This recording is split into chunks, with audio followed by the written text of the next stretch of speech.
Hello, good afternoon. Sorry, I hope you didn't hear my alarm that was just going off there. Hopefully I caught it in time. My name is Jody Williams, and I am the Indigenous Education Lead for Dufferin Peel Catholic District School Board. And I'm really excited about this afternoon's talk with everyone. Tehahenteh, who will more formally introduce himself in a moment, is also part of our school board's Indigenous Education Council. He plays an important role in guiding us on our education journey as well as supporting Indigenous students throughout our school board. And we are really excited to have him share with us today some very important understandings, particularly when it comes to the importance of language, which is the language of this land. And so you'll get a little glimpse into one of the beautiful languages that comes from these lands that we are all situated on. And so I'm going to turn it over now to you, Tehahenteh, to introduce yourself and take it from here. Thank you very much, Jody. Tehahenteh niwaksanoda, waganyaktam, Kanyen'kehá, danopaswegudzinuni Devagada. So my name is Tehahenteh, and that's how I'm known in my community. I'm Turtle Clan, and I'm Mohawk, for lack of a better term. I'm not really sure what Mohawk means. And I live at Six Nations. And today, the talk about how language connects us, and the truth being told that everything of our precious knowledge comes out of the language, and it really does not matter which language it is. And I'll give you an example. The first thing I think about is the word Onkwehonwe, and a word like Anishinaabe, and that translates to being original people.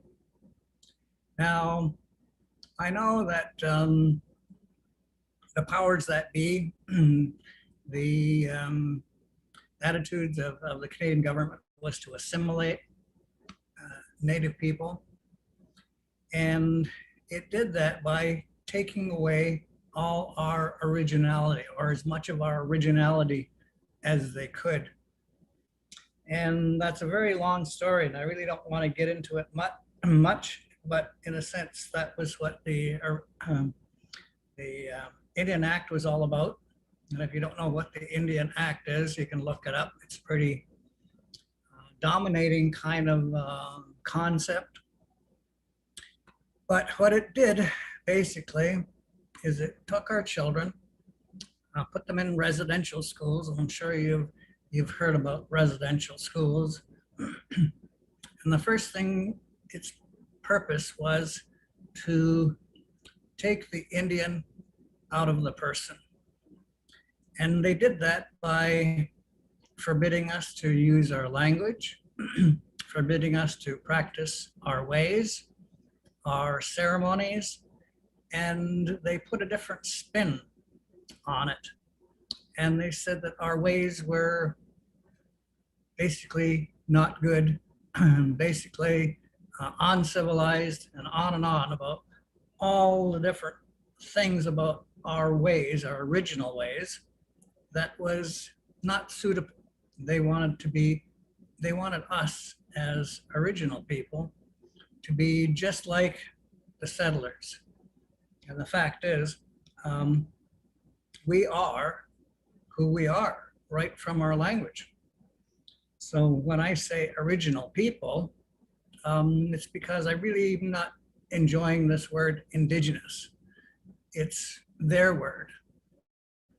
And when it comes to who we are as people, to feel who we are as people, it has to come from the heart. And there can be nothing more original than our heart. And our heart then connects with our mind. And we do this through breathing, because that means that we are accepting ourselves for who we are. And even though we may be damaged in some ways, our forefathers, our mothers and fathers, and our grandparents, it is not that long ago, still have vivid memories of what's happening in residential schools. And you have heard about the 215 that were found in Kamloops. And that was all designed to assimilate. Assimilate means that we are just like everybody else. But the fact is, we are always been here. We've always been on this land. And this land connects us even greater, because we are, in fact, as human beings, in our creation telling, it tells us that we're made of the energy of the earth. And we're also made of the energy of the cosmos. And we talk about that in terms of many different words. Creator is the other way of talking about that. And so we have creator, breath, thought, all of those things that go into what is an original person. And I even think I've seen the definition of what Ojibwe means, and it's almost the same thing. Very, very similar. You could use the word original person that has that energy in them and also has that breath in them. So those two things put together. And that's all from the language. And when I mention earth, I want to do this one word. It's out of our language. Kanyen'kehá is what we prefer to call it. And the word is Devagada. And that Devagada loosely translates to I need something. And so when we look at the language, this particular word is made up of 5 pieces of independent information that's in that word. So the first part is the day at the beginning. And that part, day, is talking about duality. That's talking about balance. So this is in that word. And like, this is not something unique to our language, because a number of years ago, visited some people, some Navajo people, and they talked about this duality too. And they have like rock carvings, and that rock carving is very common. It's a spiral. And their understanding is this duality is that we seek our center. And when we're talking about balance, we're talking about the same thing. In Navajo way of thinking about it, that spiral, you have people going from in that spiral. Some people are going in one direction and some people are going in the opposite direction. And that's that balance that I'm speaking about. The next part of information out of the Kanyen'kehá word is W-A-K. That part there is the personal pronoun. In this case, the W-A-K means I or myself. The next part of the word is A-T, and that A-T represents a reflexive feature. And that reflexive feature means whatever is going on in this word brings it back to the pronoun. In this case, it would be me, but you could use any kind of pronoun that you want in there. It could be I, you, me, he, she, them, they, any number of pronouns you can use in there. But whatever is going on in that word, that action comes back to that individual as in the way of some sort of benefit.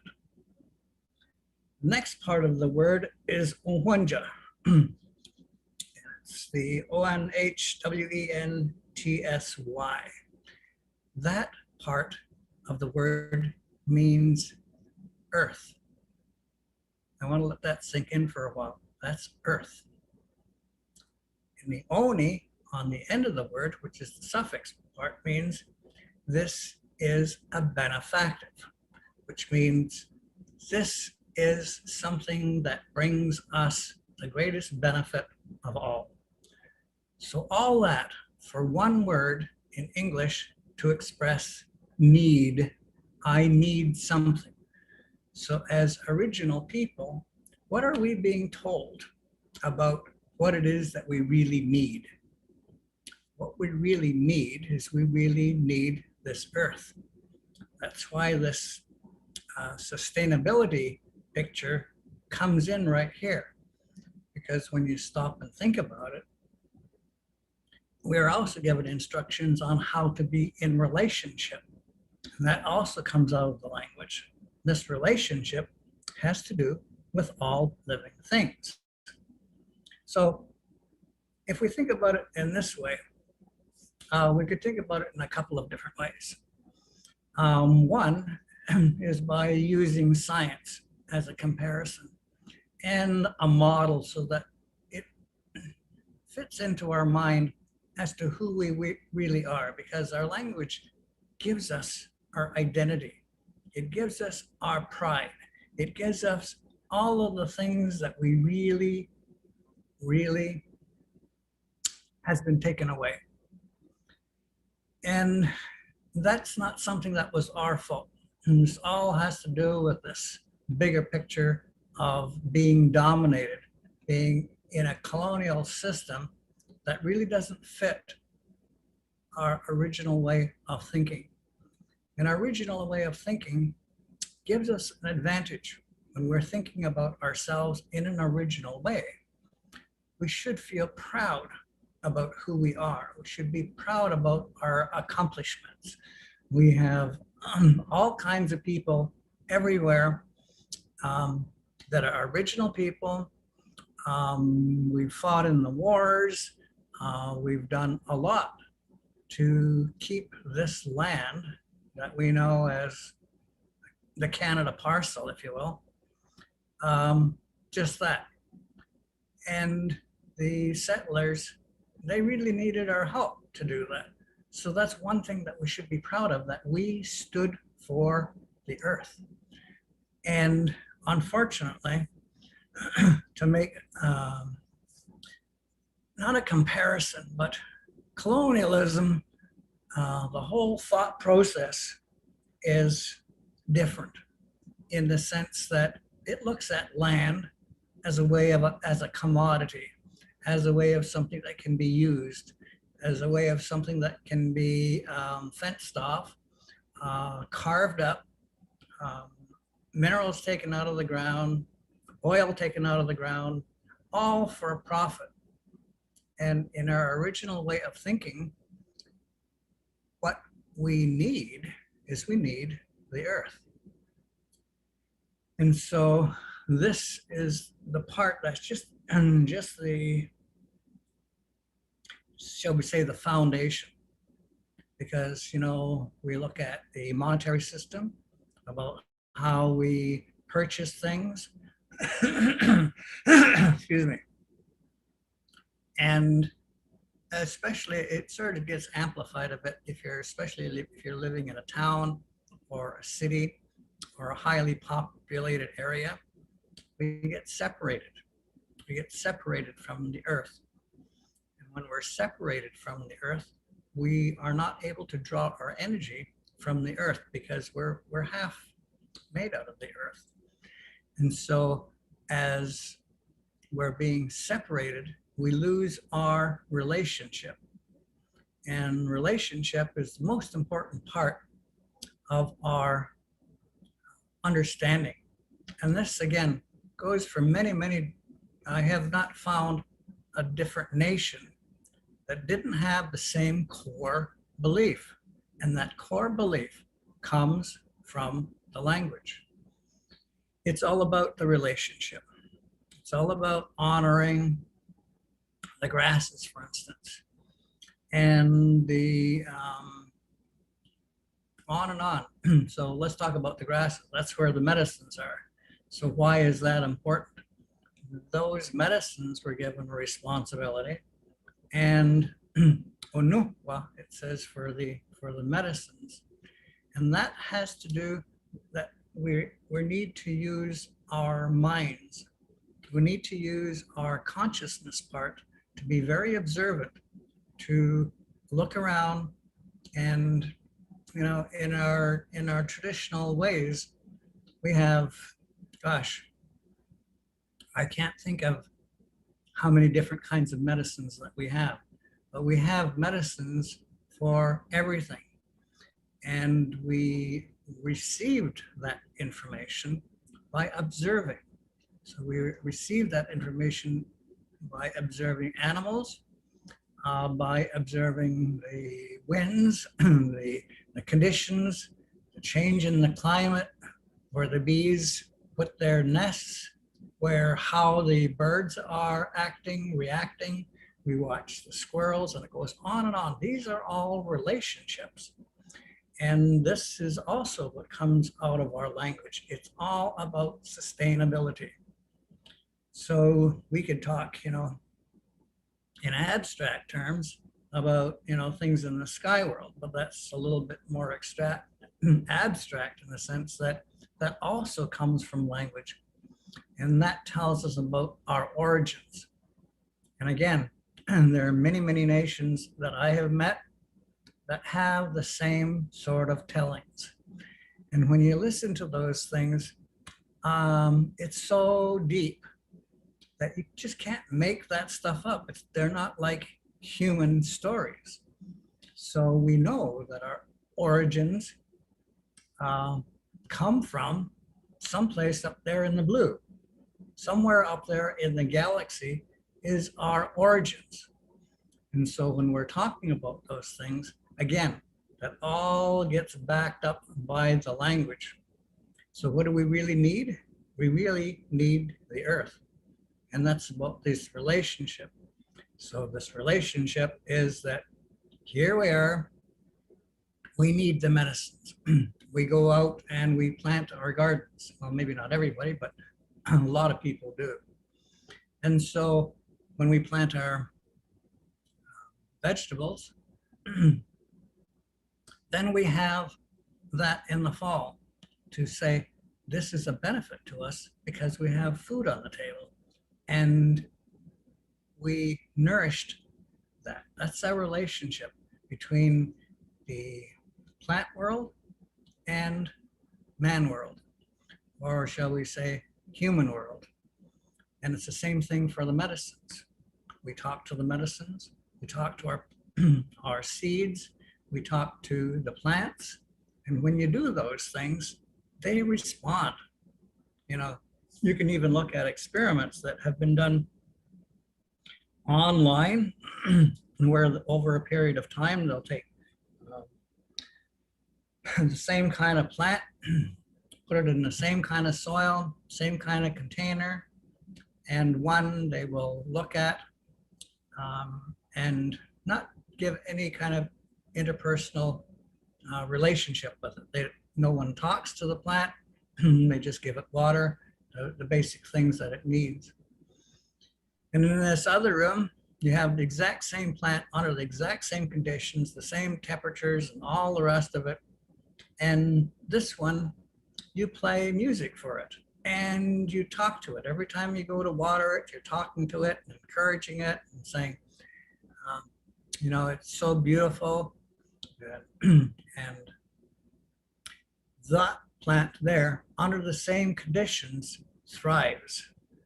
So they feel the things that come out of our language.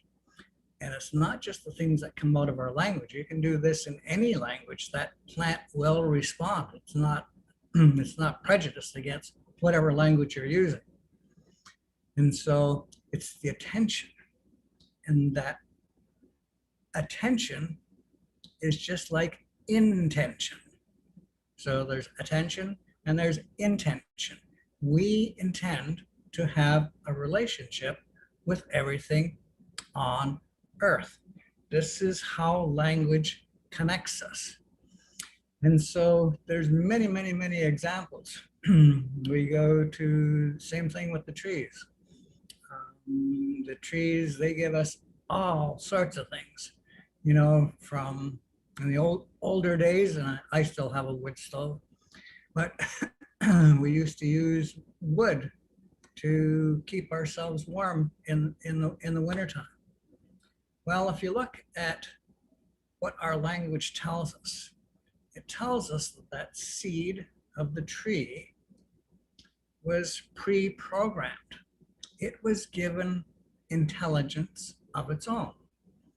It was told how that seed would find the right conditions, and until it finds the right conditions, that seed will not propagate.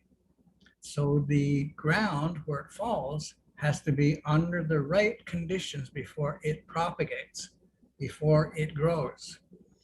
And so that little, let's just say oak tree, because I like oak. When that oak tree grows, it sprouts out of the ground. Maybe the first year, it only makes up to about an inch in height. They're really, really hard to see, and they're a little slow growing at the beginning. And so now the weather changes, and the mother, father trees, they then shed their leaves. They shed their leaves, all of those things come, all of the leaves comes down. It covers up that little sapling on the ground and gives it a layer of insulation. So when the snow comes, the snow is on top of that, and that little tree is protected. So this is part of the intelligence that it has. It didn't propagate in a place that it didn't know about. The conditions had to be just so, and then it got covered up so it would be protected until the snow melts. So now we get to the spring, and snow melts, the water trickles down through those leaves, and it refreshes that tiny little sprout that's on the ground. It's just a little twig right now. And then the wind comes along. The wind comes along and it blows the leaves away, and there's that little tree in its perfect position for the next year's growth. And that continues for as long as it needs that layer of insulation to help it grow. So that tree grows up and it becomes a productive tree. It was instructed to be using the photosynthesis process. It was instructed to reverse gravity so that the sap runs up the tree. All of these things it was instructed to do so that it can pull the nourishments out of the soil. And all of that was an original instruction. So this is of the land. Now the land, the earth, that language that we're talking about is giving us this whole scenario of what the tree knows. Tree grows up, the tree grows old one day, and that tree dies. And we come along as human beings and we say, well, I guess this tree is going to fall down. And so we're going to now use that tree for our benefit. So we take that tree and we give thanks for that tree. And so now we take that tree, some of it we cut up and we make furniture, the other we cut up, we split, we use that to give heat to our homes. And then what's left over has, when we were heating our homes, we set it on fire. So that now is giving us a different kind of an energy. All this energy, it has knowledge of, because you really can't destroy anything. All you can do is change it. So what happened when you burned the wood, you end up with ashes. While it was burning, there were gases that were rising from the top of it. There was smoke that was going back to the atmosphere. So that smoke rises, goes into the atmosphere, and it collects rain. So the rain will attach to the molecules, and it comes back down. It comes back down as fertilizer for other trees and other plants and animals. Now, what we've done is we've also taken those hardwood ashes, and we use that to now wash the corn. And when we wash the white corn with these hardwood ashes, what we end up with is it changes the molecular structure of that corn to become extremely nutritious. So that's why we talk about corn, beans, and squash. Well, that corn is a very starchy kind of a plant. And so it needs that ash, it needs that lying process to be able to turn it into something extremely beneficial for us. And that all comes out of the language, and that's just that one seed that has that intelligence. So when we're talking about the plants, they all fit into different categories like that. The other thing that we have been taught about our language is that our language is extremely important, more so when we're doing ceremony. And that there's a whole bunch of words that lead us to the reason why language is important. In our telling of creation, that was one of the gifts that was given to, and I'll say Onkwehonwe, or original people. And that is, everything is precious. Everything has a purpose. Everything is interconnected. And so in this way, we're all doing our best to make sure we keep that relationship strong. When we're doing our ceremony, we're also told that our ceremony, our ceremonial language, has a certain vibration that comes right out of the language. It has a certain frequency. And as we know from science, science now tells us that everything responds to frequency. And so there's our next big aha moment, that our connections, our original way of relating, and that's why we call them our relatives, there's all these living things, the animals, the bug, the bees, and all of the birds, they're all our relatives. And our language also tells us that when humans were first introduced to Earth, there was already life here. The water was here, there was life in the water, and there are also birds here. So in a way, that's where evolution, the evolutionary portion of science theory fits, because that evolution now is all of these things grow together. The trees grow up, the grasses grow up, everything propagates on Earth. And this is all part of the thing that supports us. The monetary system is not going to support us. And, you know, kind of scary sometimes in a way. I think about, you know, where we are right now. We're seeing disruptions in the stores, and there are shortages of supplies. People are having a longer and longer wait for things that they could usually just go to specialty store and purchase. And now you can't. You have to order it and you have to wait for it to be delivered to the store. And then the store calls you up when it's been delivered and then you can go pick it up. Well, that's just an indication of what's happening. And the things that we have a relationship with or should have a relationship with is all of these living things. So we have a relationship with the water. The water is life. And this is also coming from language. It tells us in language, and we all know basically a little bit about how babies are born. And in mommy's womb is basically the container, if you will, that has liquid in it. And that's where the baby grows.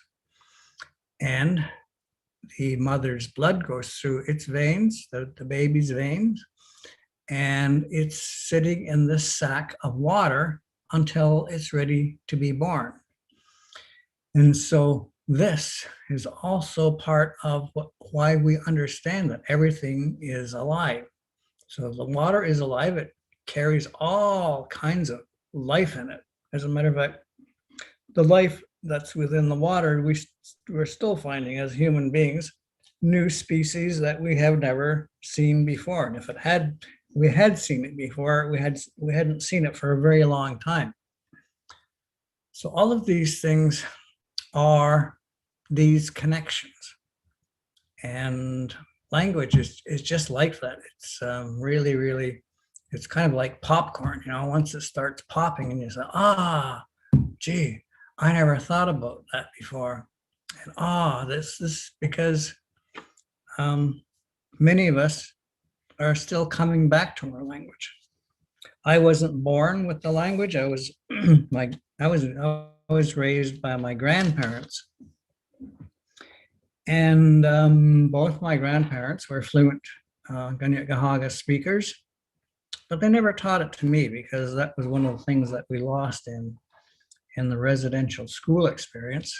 They were taught that the language was worthless, and we're finding out that it's not. It's extremely valuable. That's why they wanted us. If they could take it away from us, then we'd have nothing to be proud about. We'd have lost all our connections to reality, because our language also came from the cosmos. We brought that here with us, which we eventually became human beings. So all of this language is really, really important. When I was young, it wasn't taught to me, so I had to learn it as an adult, which is it's a little bit more difficult when you're learning it as an adult, because the concepts are very, very different. It's another way of thinking. Here's how I could describe it. Maybe some of you have been on a helicopter, and you can see the grounds. You can see houses and all the rest of that. And if you've never been on a helicopter, imagine it. Imagine what it's like flying around like a bird and what they see from the top. Well, if you take a helicopter and you fly over this beautiful, beautiful garden with a beautiful, beautiful house, and everything is just so perfect. The grounds are scalped. There's flowers beds over here and all kinds of interesting plants growing there. And from the air, you say, wow, that's such a beautiful, beautiful place. And that's what it was like for me when I was growing up, because my grandparents did tell me about ceremony and what it was for and what the thinking was. We talked about the drum and that being the drumbeat of our mother, the earth, and all of those connections about creation. And yet I didn't speak the language. Well, a funny thing happened when I did start studying the language. And I still remember this vividly, that it was around, I had acquired about 500 words at that point. And then I started making connections to the things that my grandparents had told me about our culture, about our ways. But you know, I was flying in that helicopter, and all I could see was the beauty from the outside. Through language, I learned that it brought me inside. It brought me to the heart, and it brought me to the beauty of that heart peace that's within the home. It's not just a house. It's not just a mansion. It's not just beautiful scalped gardens and manicured lawns, all of that beauty. When you understand even a little bit of the language, it gives you a deeper perspective into who you are originally, who we should be proud of. This proudness is something that we're still striving to embrace ourselves with, because we face so many different things as original people. Traumas, the things that happened years ago, the things that are still happening to us in the way of trauma. But we're also given from our language ways to deal with that. And so we're reconciling with this situation that we have as to how do we return to being original people. And the importance of being original is that it cares for everything that's alive. When I mentioned earlier that we speak to the medicines, and here's how it goes. So in our societies, we have people with who sort of specialize in plant medicines, and we say they are indigents or indigents. And what that means, it means they are in charge of finding the right plants for healing. And when we talk about things like a doctor in English terms, we use a different word, and we say latsinaka, because that has to do with charms, because we really don't know what they're doing. And they even call it a practice themselves. So they're just finding out about these things. So our original languages tell us about this, and it gives us a view from the inside. It's kind of like, I don't know if anybody's an artist. And I'll put it another way as well, just sort of give you an idea. And so when we, as an artist, we put things on a flat piece of paper and we make it look like it's three-dimensional. And we do that only by understanding what we're looking at. If we don't understand what we're looking at, that won't happen. It comes out as a flat piece of art. Not that there's anything wrong with flat pieces of art, but the fact is a painting that looks three-dimensional is still on a flat piece of canvas or a flat piece of paper. Why is that? What's the difference? The difference is getting inside. So now, instead of looking at a tree and I can see its trunk, I can see it waving in the breeze, I can see its leaves, but I haven't really been inside that tree. If I can get inside that tree with my mind and look out from the core of that tree, what do I see? I see it from a totally different part of the circle. And when I see it that way, I have an understanding. And when I have an understanding, I can say, what colors do I need to use to give it that 3D effect? What is it that I do when I do a portrait? And I do the portrait and the person says, oh, that's such a beautiful portrait. But everywhere I go in the house, that the eyes follow me. So how does that happen? Well, it happens through understanding. The understanding is who we are as individuals, as original people. So we can say, our language brings us this. And, they'll say for the purpose of argument, it's so nice that the original people are so resilient.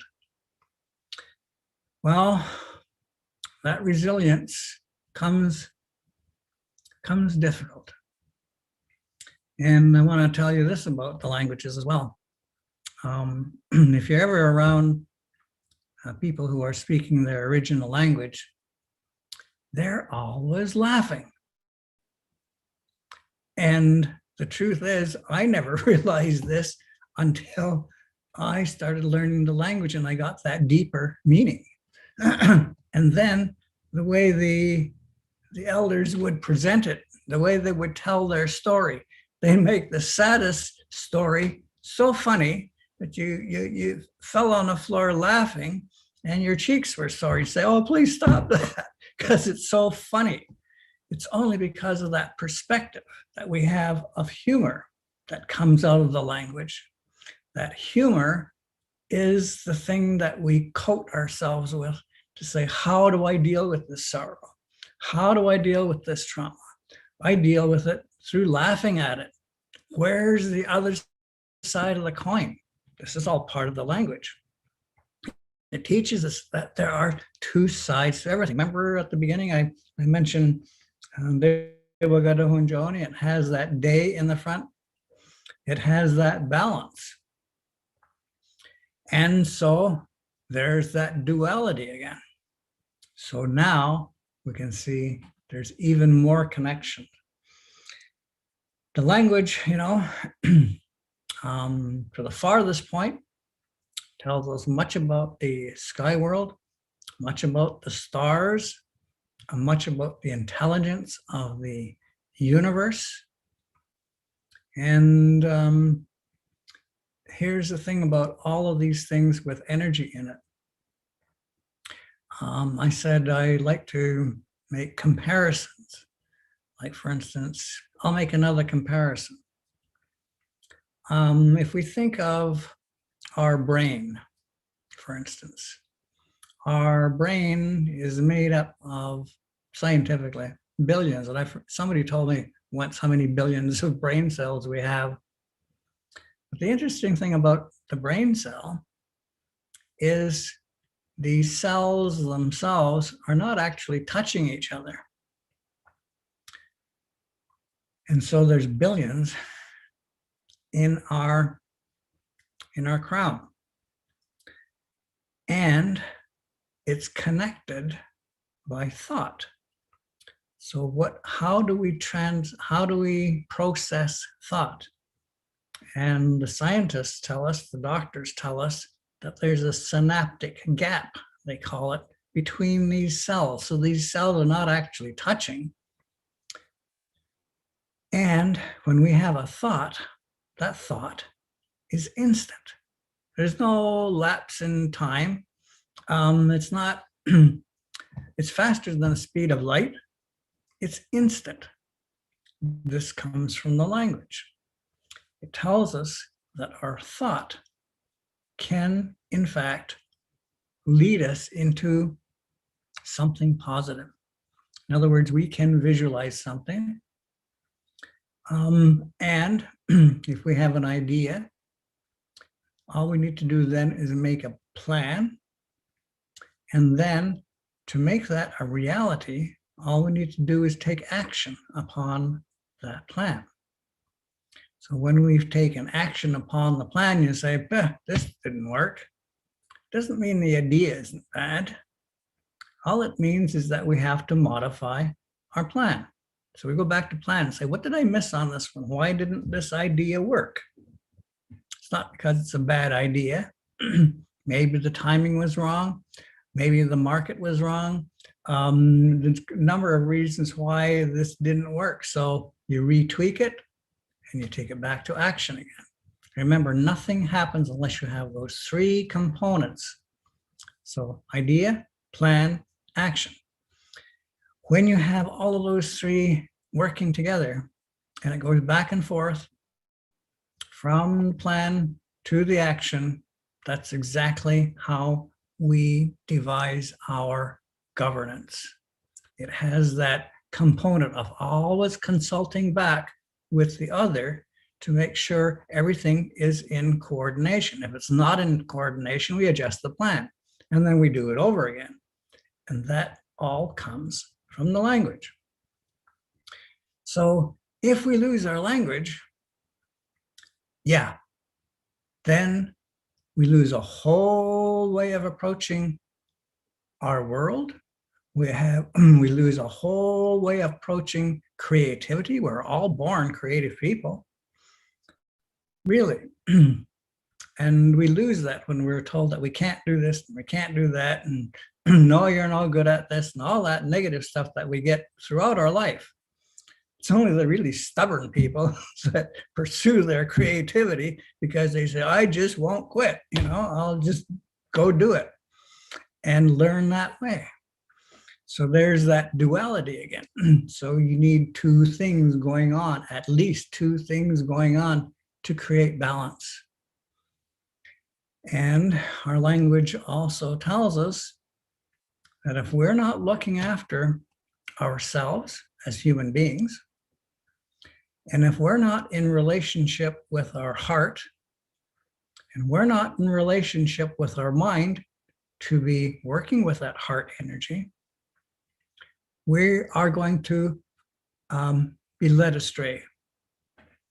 Our language tells us that no matter what we do, there's going to be distractions. And those distractions are real. Somewhere along the way, you lose your hope.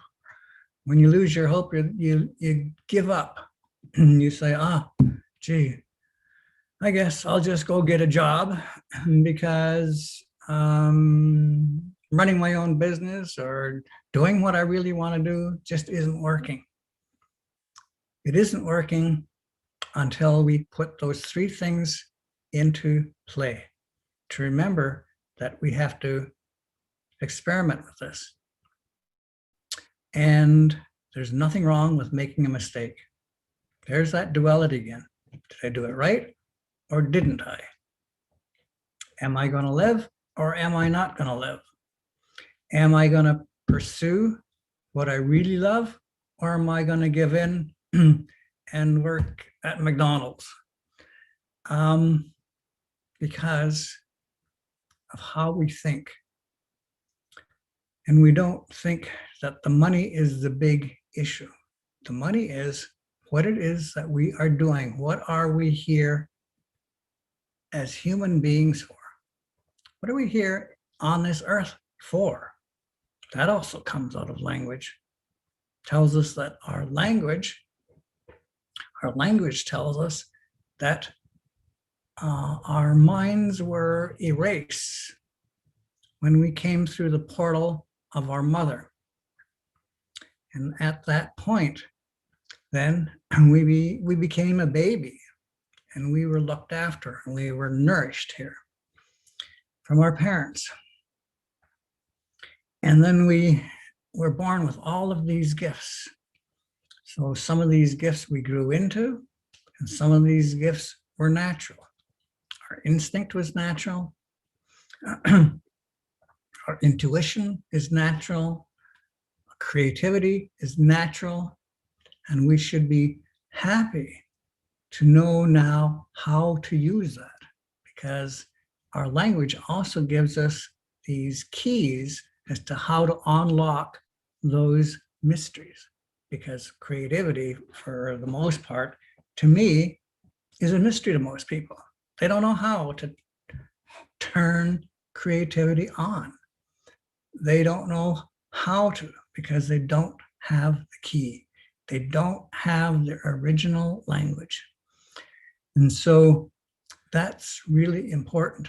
It's important to us to have a view of ourselves as being valuable.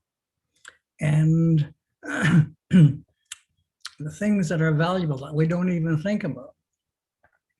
We have a word for rain, and we say yogonoro.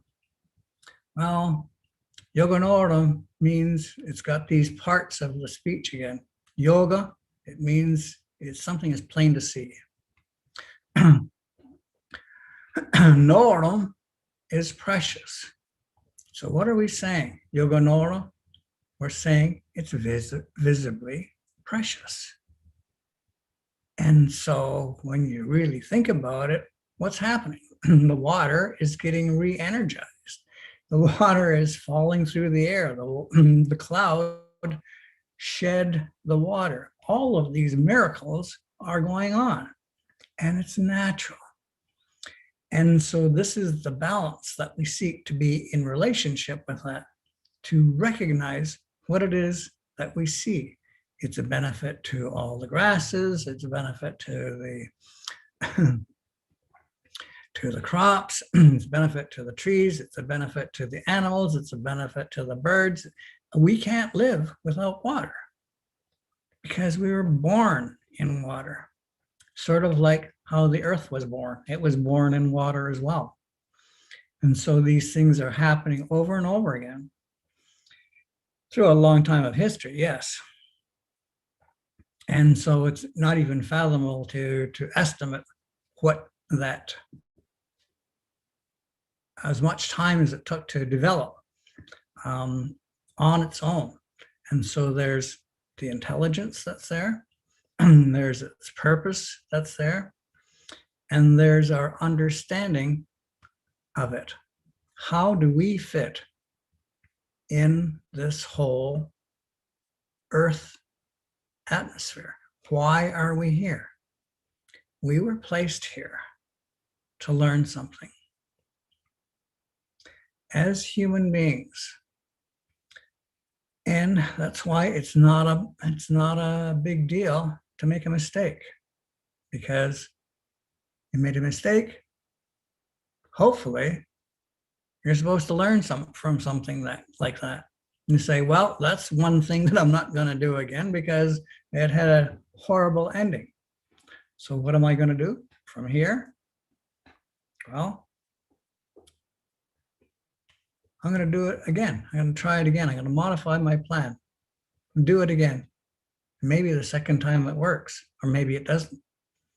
But those are all the trials that we go through. I don't know if you know any millionaires, but if you do, self-made millionaires, I mean, if you do, ask them, was it easy? Did it just happen the first time? And I'll bet you they'll tell you all the things that they tried before they became that millionaire that they wanted to be. So that's just sort of a practical application. So that was kind of like the explanation of when I was young and how I think about it now. I'm still young, but all of these things have sort of fallen into place much more so after I started learning the language. And then I started saying, oh my God, now I understand the things that my grandparents were talking about. Is because it came from the language. The language gave me new eyes. It gave me new ears. It gave me a new voice, and it gave me a new way of understanding. And if I had never studied the language, I still wouldn't have those things. And so I find it a very, very precious thing. And I hope you have the chance to feel good about yourself, feel who you really are, to feel proud of yourself, to feel good about it, and to get that deeper meaning and see what it's like to get inside that beautiful mansion and feel it from the inside looking out. And that's a world view.